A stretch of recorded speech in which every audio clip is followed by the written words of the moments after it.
Alrighty, so week number 6 of the 2021 MLS season is in the books as all 3 of the Sunday games have just finished. And if you like goals, unfortunately today is not the day for you because there's only been 4 goals that was scored throughout this 3 games that happened on Sunday. And I know this year goals have definitely been down in MLS. I think we're only averaging about 2.5 goals so far this season, which is way lower than what usually an MLS season gets, where I think for the past couple of years, the goals have been right about 3 goals an average per game, although last season I think it was 2.8, so it was actually below 3 goals per game as we've seen in previous season. And I know there are a lot of people that would rather want to watch a high scoring affair because those games usually provide some of the most entertaining MLS game you can see, and not a lot of people want to see these boring kind of 1-1 or 1-0, or even in some cases these boring 0-0 draw. But the thing is, I have no problem in terms of goal scoring being down, and it kind of just also proves the fact that defense are getting better in the league, and defense is one of the biggest problem with this league for the past couple of years, where it just feels like every single team, since they're so focused on the attack, and usually the players that are paid the most in this league is on the attacking end. I just worry the fact that a lot of these teams don't actually kind of invest in the defense, and therefore that's why we see a lot of goals that has happened in the league. Well, at least for this season and also this past season, that seems to start to shift a little bit, as we've definitely seen some teams that are defending much better this season, or at least most of the team, that is. I mean, there are still teams that suck in terms of defending, but at least for most teams this season, they've done much better job in terms of defending compared to previous year, where usually it's very rare you see teams that do very well in terms of defending, and usually there's going to be a very rare sequence where teams might have a great defensive record and go pretty much like 300 minutes without conceding a goal.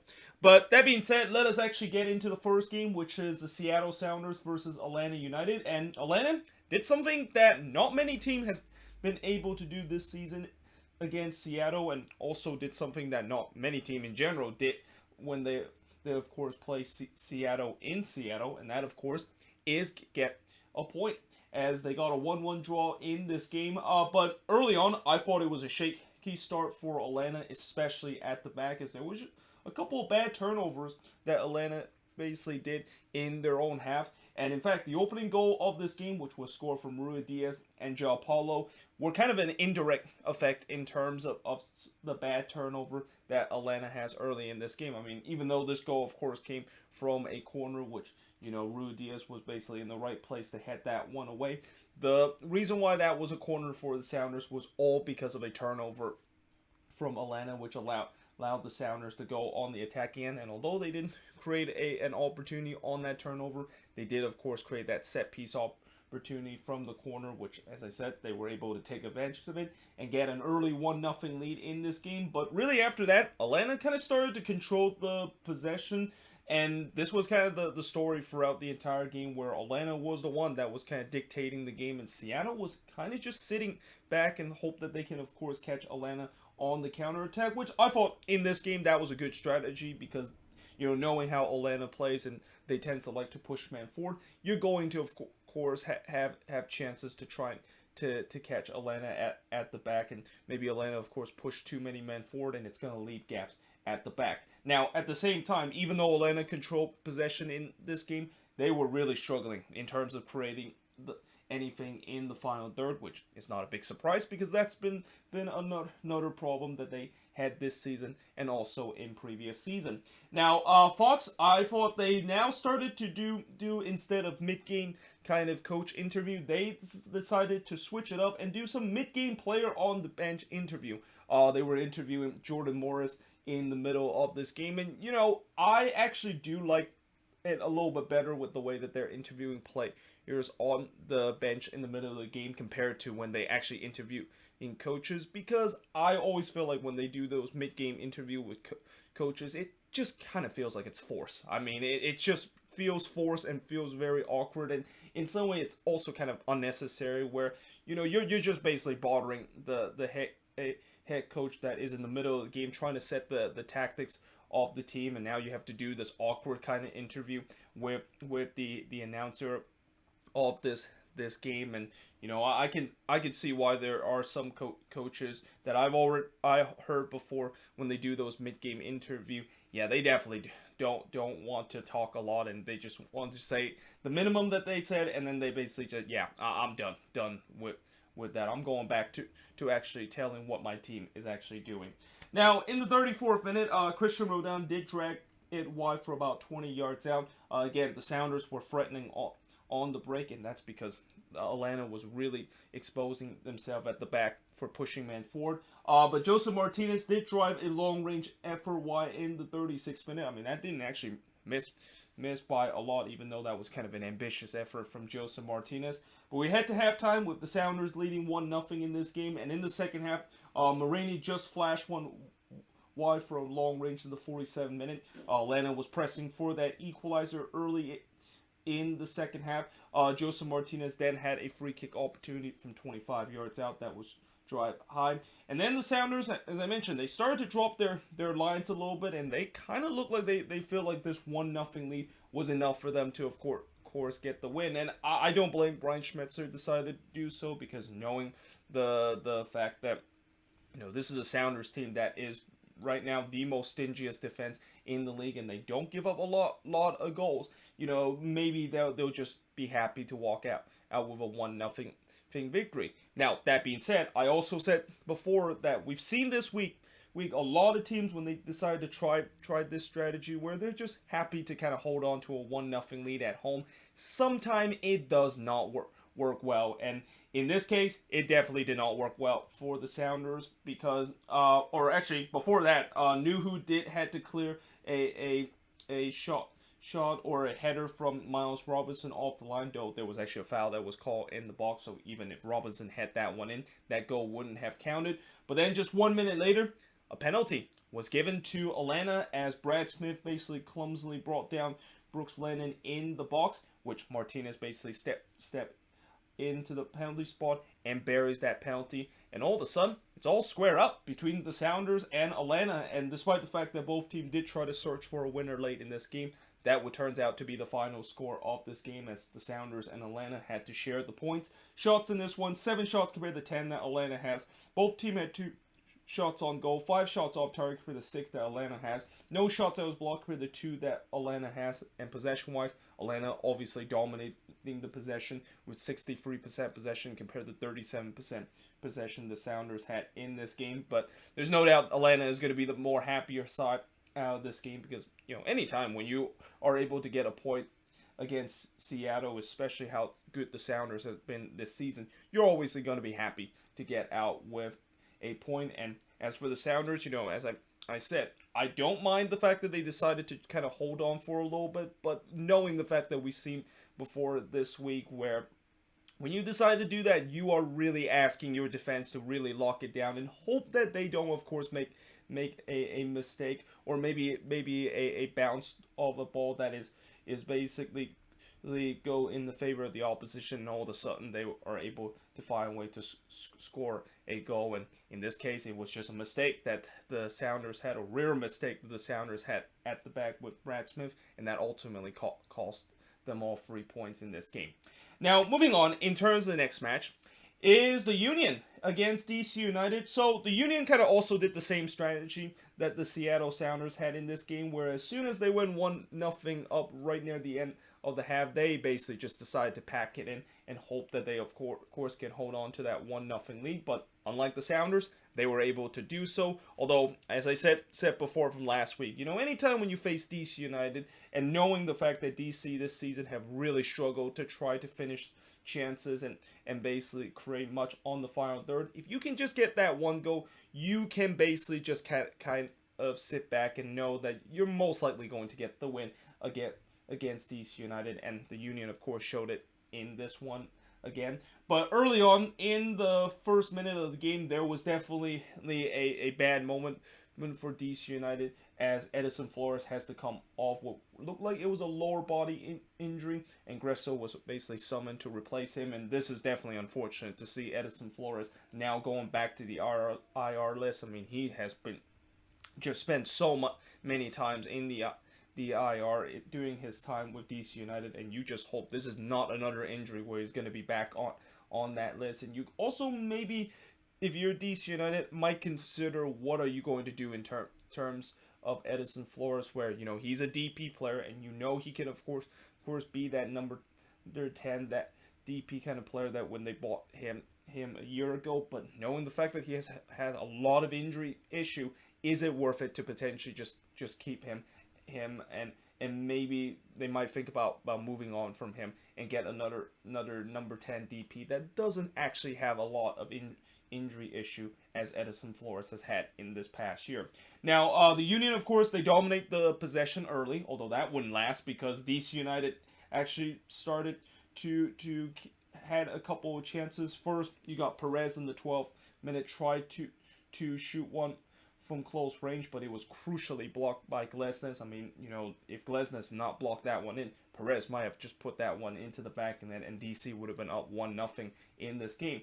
Then Andre Blake had to deny Ariola on a low-driven free kick in the 23rd minute, and if Blake did not save that, and if that one went into the back, and then I definitely would question how he set up that wall. I mean, that ball was actually not just a low-driven shot, but it was just one of those shots where a free kick taker tried to basically roll it down and basically go into the back net, and that ball basically they skip roll under the jumping wall. Obviously, we don't see that anymore because you usually see a guy lying on the ground. Well, the Union did do that. They did had I believe Leon Flock basically lying on the ground, but the fact that kind of low-driven shot that was still able to get past Leon Flock, the one that was actually responsible in terms of blocking those kind of things, that is definitely something that was alarming for the Union. And again, Blake is very fortunate that he was able to save that, because again, I would definitely question him, and also the way that the Union set up that wall, where there's just no way you basically send a man lying on the ground and you still somehow does not prevent those kind of low-driven shot from the free kick goes through toward goal. Now, DC, of course, as I said, they look threatening despite the fact that they did not have a lot of possession. Well, actually, DC early on, they did not have a lot of possession, but as the game goes on, they started to get a little bit more possession in this game. And then also during the hydration break, the DC announcer says that Flock was actually injured, although when I see how Flock was playing, it didn't look like he was actually injured, and he kind of technically never was injured. And I know Dave Johnson is certainly one of the more legendary MLS broadcaster in this league, but I don't think he understands that when Leon Flock decided to, I think maybe he was thinking he was injured because of what happened with the free kick situation. That was more because Flock decided to do what a lot of teams have done right now in terms of free kick, just kind of laying on the ground and making sure that a player does not just kind of drop one low under the jumping wall. But yeah, I mean, that was kind of interesting, the fact that he thinks that he's actually injured when Leon Flock clearly is not injured, and he's just doing that strategically to try to prevent those low-driven shot that goes over the wall. Now, in the 42nd minute, there was kind of a pinball situation in the DC box, but somehow, in some way, Keppen was able to keep that one out, and I think it was, oh god, I forgot who exactly it was, but it actually, surely, one of the Union player basically tried to strike one, and it kind of went off of the DC United player and then redirect toward goal, and somehow, in some way, Keppen with some cat-like reflexes, and not only kept that one out, but also caught that one there. I mean, that was just an incredible bull save that Keppen had in that situation. But unfortunately, he wouldn't keep out the shot that Kasper Shibilko scored in the 2nd minute of stoppage time, as he, of course, scored from Montero. Now, originally, VAR basically ruled that as being an offside, and I think the DC player kind of just stopped playing, thinking that the offside flag was up, and that goal, of course, was not going to stood. But when you look on the replay, it is pretty clear that Shibilko basically timed his run perfectly, and because of that, he, of course, was able to stay onside on the replay, and rightfully so. VAR basically overruled that original call and the Union has a 1-0 lead heading into halftime. Now, in the second half, Perez then hit one wide off of a deflection in the 53rd minute before Blake, in the 62nd minute, robbed Paredes, who was trying to shoot one to the top right. DC was really pressing for the equalizer, but, at times I thought their final third was lacking, and also their finishing was definitely lacking in this game. Perez then had another chance in the 75th minute. He had a free header, but unfortunately he missed wide. Before Naha, 3 minutes later, also had a free header. Pretty much the same outcome. It just missed a little bit wide. Ariola then had a chance in the 82nd minute, but his shot was blocked away. It was just wave after wave of attack that DC was putting on the Union, and you're just wondering, I know I said before that you could just easily hold on to this 1-0 thing when you're playing against DC United, but with the way that it was just wave after wave of pressure, you just wonder eventually one of these is going to end up into the back of the net. Now, Felipe did have another chance in the 89th minute for DC, as he also had a free header that missed wide. But also, besides the fact that you wonder if one of these are going to go in, you also kind of wonder, if you're a DC United fan, that is this just going to be one of those days where no matter what they're going to do in front of goal, they're basically not going to basically they put one into the back net. And it seems like that, of course, was the case, because despite the fact that the Union was hanging on for dear life in this game, they were able to walk out with a 1-0 victory in this game. As the shots in this one, 17 shots compared to 7 that the Union has, 7 shots on goal compared to just 2 that the Union has, 1 shot off target compared to 8 that DC had, 4 shots that was blocked compared to 2 that DC had, and possession-wise, 52% possession compared to 48% possession that the Union has in this game. And for DC, this is another frustrating loss, and kind of a very similar loss that they suffer against Orlando City, where despite the fact that they had tons of chances in the game, they just do not have that player that is clinical in front of goal. And I think that's going to be something that DC's got to address in the summer, where, we saw this as kind of a problem last season, where they didn't really have anybody that can basically put the ball into the back of the net. Well, this season, they are still having the same issue, but at least they are started to create a lot more chances and start to be looking more dynamic going forward on the attack. But that being said, it doesn't really matter how dynamic you are on the attack if you don't have anybody that can, of course, put the ball into the back of the net. You're probably not going to win a lot of games, and this is the issue that DC is definitely suffering from these past couple of games, and really for this season alone. But now moving on into the last game of week number 6 is Nashville and Austin FC. And, Nashville, they also grind out a 1-0 victory against Austin FC. And again, this was a very typical Nashville SC kind of performance, where they just do enough on the attack to score that goal, to basically look to win the game. And then late in this game, they pretty much put a low block against Austin FC. And once Nashville, of course, to put a low block on Austin FC, I knew Austin is probably not going to come back from this, because I don't think there's a lot of teams in the league, if any team in this league can really able to break down this Nashville SC low block. That is probably the hardest low block that I think anyone can, of course, try to solve them.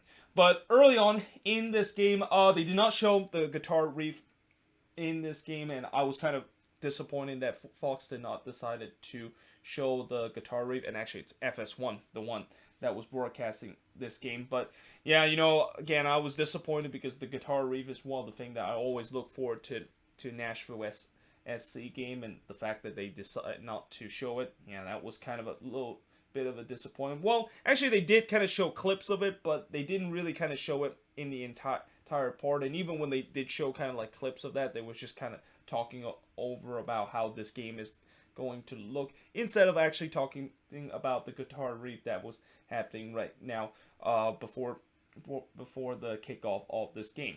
Now, in the first 12 minutes, there wasn't really much happening in the first 12 minutes, as it seems like both teams was just kind of feeling each other out. The announcer, I noticed when he decided to pronounce Danny Houston's name, he pronounced it Denny Housen. Now, I have never heard anybody that pronounced Houston named Howson. And keep in mind, the FS1 broadcasting, this is actually not the usual FS1 broadcast team, as John Strong and Stu Holding was actually broadcasting this game between Seattle versus Atlanta United.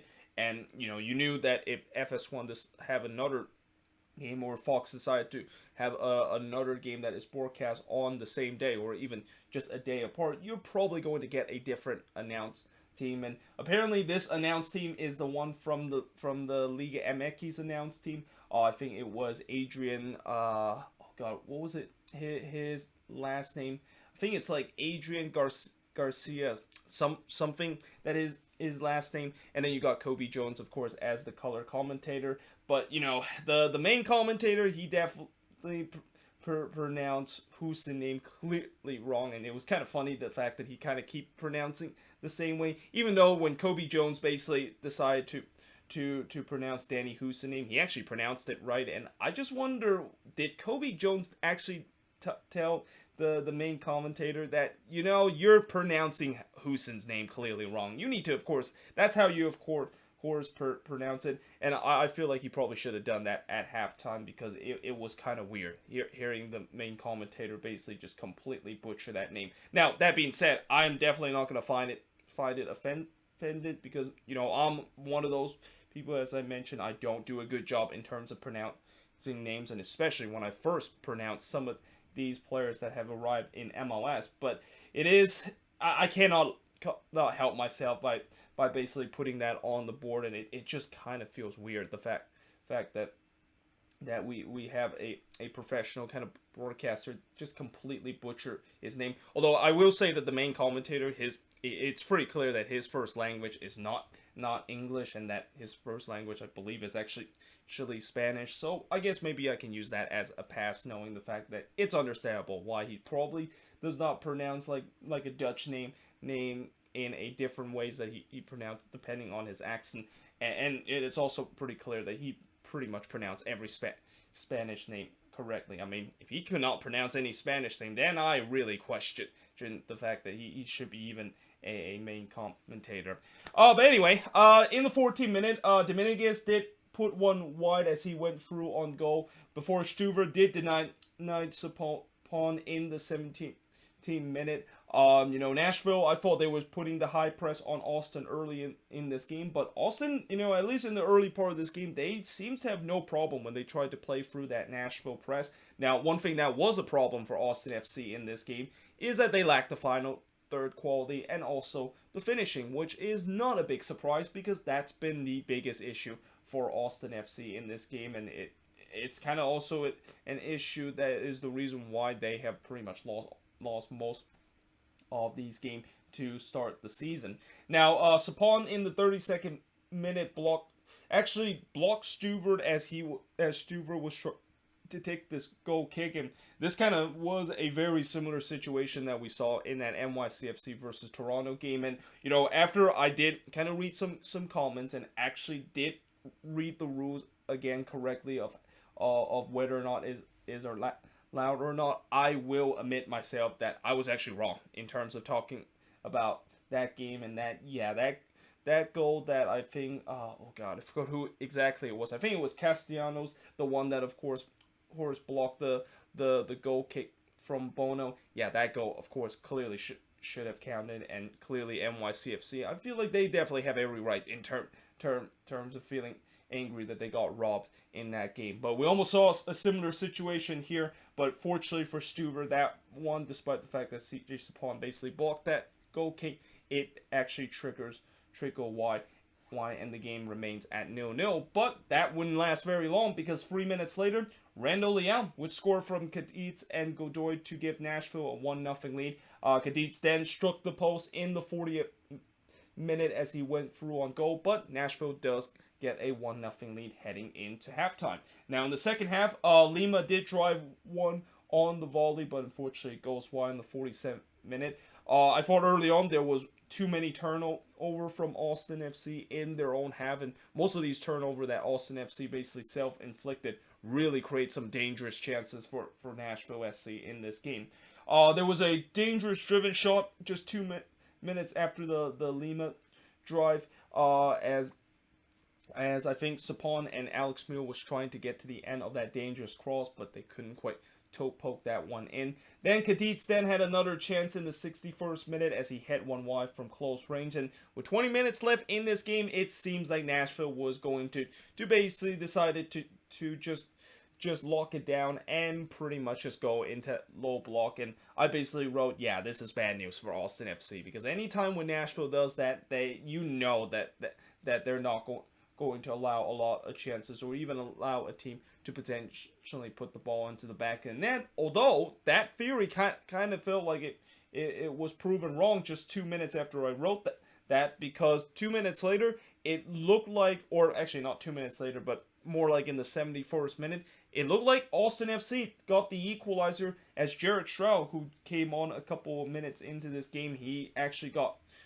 the equalizer. And Austin then obviously thought that they might have salvaged a point out of this game, but then when they go to VAR to see whether or not if Jared Stroud was actually in an offside position as the ball was coming into the box, the answer is yes. Yeah, he was in an offside position. Although the good news for Austin is that even with that goal being disallowed, they still had a free kick at the top of the arc, because when that ball was coming into the box, it looks like one of the Nashville player basically fouled one of the Austin player that was delivered the ball into the box. So therefore the player of course would actually go back to that foul that was happening. And that free kick was actually in a very decent position where maybe Pochettino can make a man's of the fact that they just score a goal that was chopped off by VAR, but unfortunately he actually fires that 24-yard free kick high over the net.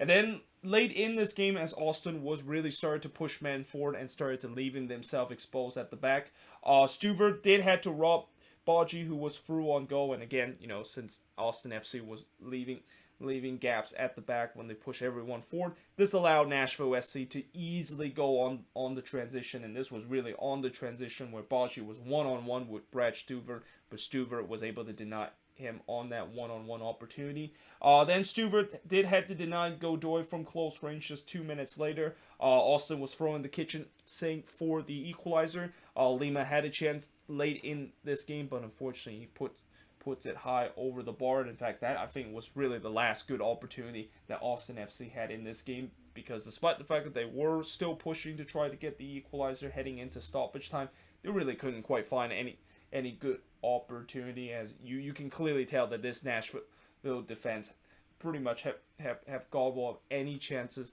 that Austin FC can potentially get the equalizer. And that's exactly what they did, as they walk away with a 1-0 win against Austin FC. And the shots in this one, 14 shots compared to 12 that Austin FC had, 6 shots on goal compared to 1 that Austin has. Both teams had 6 shots off target, 5 shots that was blocked compared to 2 that Nashville has. And Austin FC had majority of the possession, 60% possession compared to 40% possession that Nashville has in this game. And when you look at the stats of this game, and you also look at how Austin FC only had 1 shot on goal in this game, yeah, that's the problem. They just don't really have that quality in the final third that can really potentially look lethal and maybe scores the goal. And I think for Austin FC, that's not really necessarily a bad thing, in that this is something that I think a lot of expansion team has always had problem over the year. Like, I think besides Atlanta and LAFC, I think a lot of expansion team has always tends to struggle in the first couple of weeks of their life in MLS in terms of in front of goal. And although I kind of thought that was kind of different when they of course got that back-to-back victory between Colorado and Minnesota on the road, it just feels like, it seems like that kind of expansion kind of expectation, or the expansion kind of pain and the expansion growing pains that Austin FC is kind of dealing with right now is started to come alive. Now, obviously, the thing that I will say with Austin, despite the fact that they're dealing with these growing pains, is that they need to find a way to get into the next level. And hopefully maybe in the summer they might think about signing a couple of guys to maybe improve that, or maybe these players might continue to kind of work on the training ground. And I'm pretty sure Josh Wolf is going to continue to trying to work with his team and trying to hope that the system that he is using right now, which I really like the system that he is using, and he has really got this Austin FC team pretty much playing some very fun, free-flowing soccer. But the problem is, with this free-flowing soccer that Austin FC has played, they just need to show that final product, and needs to be a little bit more clinical going forward, and that's just something that they, of course, have not shown so far in their expansion year. But, it's not an issue. I think they'll eventually get to that, and eventually, if they do get to that, then I do expect this is an Austin team that can really be a threatening team going forward in the future. But yeah, there you have it. That is pretty much it for the review of all 3 of these games. Let me know in the comments below, what do you think of all 3 of these games to wrap up match week number 6. But yeah, until then, hope you guys enjoyed this video, and I will see you guys next time.